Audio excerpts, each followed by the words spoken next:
muuqaalkan gaaban waa mid dareen leh macna gaar ahna xambaarsan si gaar ahna ii taabtay ani ahaan. marka koowaad fadlan laag saar muuqaalkan si u faafo una gaara dad fara badan, si aan u aragnay inaad laag saartay muuqaalkan naguna soo biir oo ka mid noqo saaxiibadeen.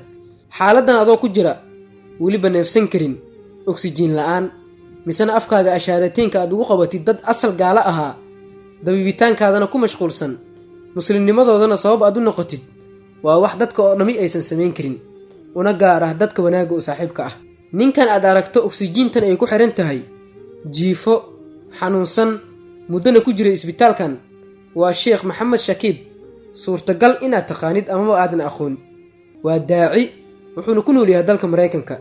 waqtigan wuxuu ku jiraa xaaladiisa caafimaad lagu dabiibayaa isbitaal ku yaala Mareykanka. muddo buuna la xanuunsanaa cudurka sonkorta ama macaanka. faafinta diinta islaamka waa wax aad ku helaysid ajar iyo xasanaad fara badan, waxaana macquul ah inaad sabab u noqotid muslimiinta dad badan.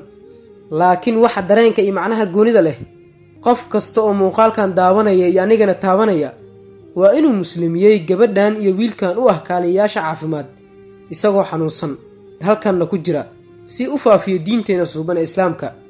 bal in yar ila daawo sida uu u musliminayo gabadhan iyo wiilkan, ashahaadateynkan uu ugu qabanayo weliba isagoo neefsan karin.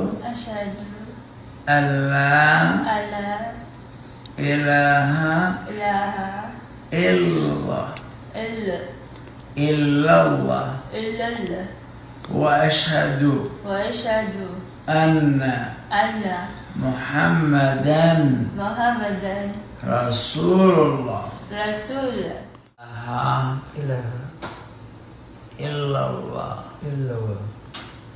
وأشهد أن محمدا رسول الله. mahadsanid muuqaalka haddaad daabatay.